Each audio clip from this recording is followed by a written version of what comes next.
तर मंडळी, कलगीतुरा समाजोन्नती मंडळाच्या नियमानुसार माझं ओळखपत्र आणि माझ्या आजच्या या बारीच्या प्रश्नाची प्रत मी प्रतिस्पर्धी शाहीर विकास लांबरेबुवा यांच्याकडे दिलेली आहे. जवळजवळ 2012-13 पासून विकास लांबरेबुवा आणि आमच्या बाऱ्या होत आहेत आणि तेव्हापासून मला वाटतं हा एकच प्रश्न मी आजपर्यंत त्यांना विचारत आहे. कदाचित मध्ये एखादा दुसरा बदलला असेल, पण त्यांनी सुद्धा वेळोवेळी अनेक उत्तरं देण्याचा प्रयत्न केला, पण आमच्या शास्त्रानुसार, आमच्या ग्रंथानुसार ते योग्य नसल्यामुळे आम्ही ते काही मान्य केलेलं नाही. आणि विकास लांबरेबुवा आज सुद्धा तोच प्रश्न आहे. मला 100% खात्री आहे तुम्ही नक्की याचं उत्तर द्याल. आम्ही याच बारीमध्ये, भरल्या बारीमध्ये तुमचा सन्मान करू. प्रश्न प्रेक्षकांच्या माहितीसाठी मी वाचून दाखवतोय का.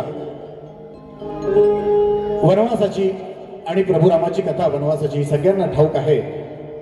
प्रभू श्रीराम, सीतामाई व बंधू लक्ष्मण, प्रभू श्रीराम, सीतामाई व बंधू लक्ष्मण वनवासामध्ये असताना प्रभू श्रीरामांनी लक्ष्मणास एक फळ खाण्यासाठी दिले होते. बुवा, त्या फळाचं नाव सांगायचं आहे. लक्ष्मणाने ते फळ कोठे व कोणत्या ठिकाणी ठेवले होते आणि त्याचबरोबर लक्ष्मणाचा एका व्यक्तीबरोबर करारनामा झाला होता. ती व्यक्ती कोण व त्याचा आशय काय होता. बुवा, प्रश्न जरी मोठा असला तरी बाकी सगळं सोडून द्या. प्रभू श्रीरामाने लक्ष्मणास दिलेल्या फळाचं जरी नाव सांगितलं तरी मी तुमचा सन्मान करीन, किंवा या संपूर्ण आशयापैकी कुठलाही आशय माझ्या वाचनात आलेला असेल, माझ्या वाचनापेक्षा आमच्या ग्रंथानुसार बरोबर असेल तर मी मान्य करायला तयार आहे. भुवनचा प्रश्न अनेक वर्ष कुठे बोलतो ह्याच्यात जर लिहिलाय बुवाने अनेक वर्ष प्रश्न आम्हाला विचारलाय. बुवा, ते बाहेरच असेल. दिल थांब के बैठे, आज तुम्हाला सवाल फुट रहा है.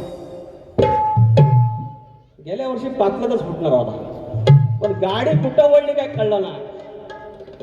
आनंद सुरेश भावकर, मुक्काम पोस्ट खडकवली. प्रश्न विचारलेला आम्हाला, प्रभू श्रीराम, सीतामाई व बंधू लक्ष्मण वनवासामध्ये असताना प्रभू श्रीरामाने बंधू लक्ष्मणास एक फळ खाण्यासाठी दिलं. त्या फळाचं नाव काय? लक्ष्मणाने ते फळ कुठं ठेवलं, कोणत्या ठिकाणी ठेवलं होतं? त्याच वेळी लक्ष्मणाच्या एका व्यक्तीबरोबर करारनामा झाला. ती व्यक्ती कोण व त्याचा आशय काय होता? शाहीर उत्तर देतोय. वनवासात असताना रामाने लक्ष्मणाला एक फळ दिलं. त्या फळाचं नाव काय? त्या फळाचं नाव केळं असं आहे.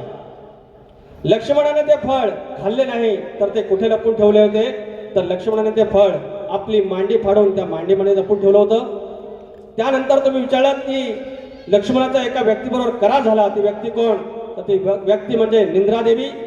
आणि त्यावेळी लक्ष्मणाचा निंद्रादेवी बरोबर जो करारनामा झाला त्याचा आशय असा होता की प्रभू श्रीराम आणि माता सीता वनवासात पर्णकुटीत असताना मी हातात धनुष्यबाण घेऊन बाहेर तुमची रखवाली करत असायचो, तेव्हा माझ्या डोळ्यावर निद्रेने झापड आणली. तेव्हा मी रागाने त्या निद्रेचा माझ्या धनुष्यबाणाने वेध घेतला आणि तिला सांगितले, ते हे निद्रादेवी, तू 14 वर्ष माझ्या जवळ यायचे नाहीस, त्या बदली तू माझी पत्नी उर्मिलेला तिकडे 14 वर्ष झोप दे. आणि जी व्यक्ती 14 वर्ष झोपली नाही व निराहार असेल, जिने काही खाल्लं नाही, त्याच्याच हातून इंद्रजिताचा वध होणार होता, असं शास्त्रवचनी होतं. आणि शाहीर जेव्हा थोडंसं मोठं आहे जरा घ्या. आणि शाहीर जेव्हा प्रभू श्री रामचंद्र अयोध्येत राजा होतील तेव्हा माता सीतामाई रामाबरोबर सिंहासनावर डाव्या बाजूला बसलेली असेल आणि मी उजव्या बाजूला त्यांच्यावर राजछत्रदंड घेऊन उभा असेल. त्यावेळेला तू माझ्या डोळ्यांवर झोपेच्या रूपात ये, तोपर्यंत तू माझ्याजवळ यायचं नाही, असा करारनामा झाला होता.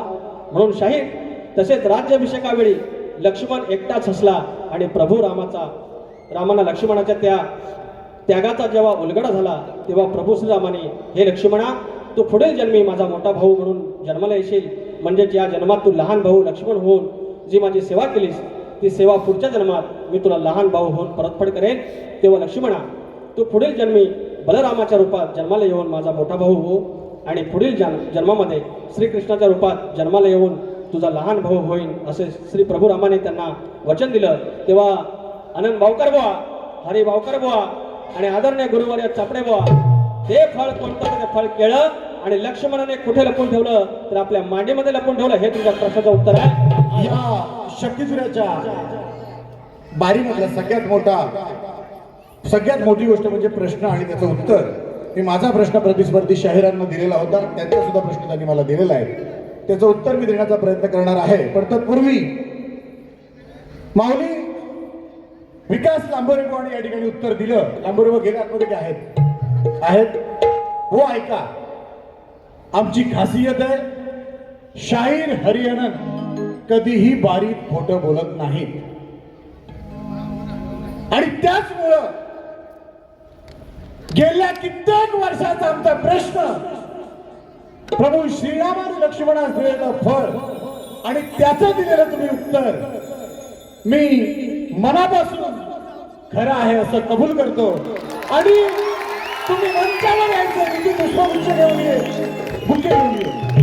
लांबोरेबुवा जोरदार कडाक्याच्या गाडी स्वागत करायचे शाहीर विकास लांबोरे आणि आमचे या प्रश्नाच्या मागे प्रचंड मेहनत घेणारे गणपत दादा लांबोरे. तुमचं अभिनंदन लांबोरेबा. छोटे गाणी पुष्पगुच्छ देऊन मी तुमचा सन्मान करू इच्छितो. तुम्ही मंचावर या. मी मगाशी 2 मिनिटं थांबा या.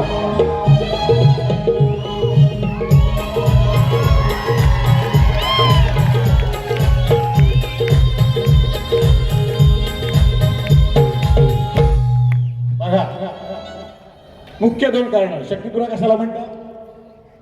मी लांबोरेबा तुमच्या पारीत येऊन तुमचा सन्मान करू शकलो असतो, पण हा माझा मांड आहे. आज माझ्या मांडात तुमचा सन्मान.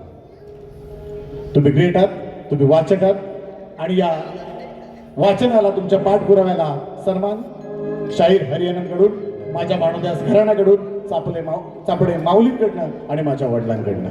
धन्यवाद.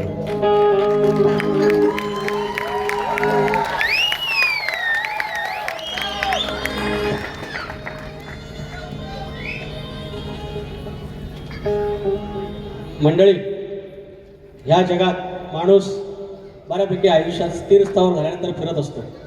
जग फिरतो, त्याला अनेक ठिकाणं संस्मरणीय असतात की ज्याला आवडीचे असतात. माझं आवडतं ठिकाण जेव्हा कलगीवाला आपल्या साजात बोलवतो, माझ्या साजा इतकंच मला कलगीचा साजा तेव्हा जायला आवडतं. आज तो योग माझ्या आयुष्यात आला आणि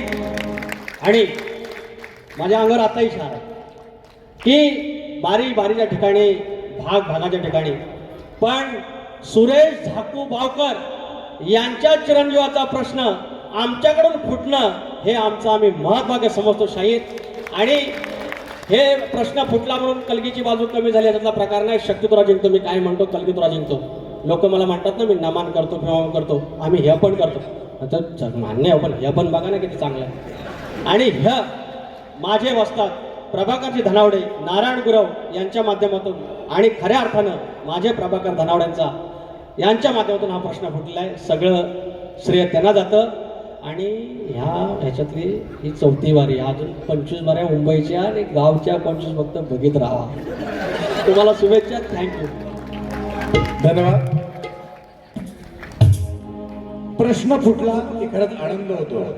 तो काय आयुष्यभर घेऊन जायचा नसतो, सोबत घेऊन जायचा नसतो. बघा, विषयांचा उलगडा झाला पाहिजे आणि ते प्रामाणिकपणे कबूल करण्याची ओढ सुद्धा प्रत्येक शाहिरामध्ये असली पाहिजे. आणि मी कधीच कमीपणा मानणार नाही. मी तुम्हाला सांगितलं होतं, ज्या दिवशी विषय फुटेल मी तुमचा सन्मान करीन.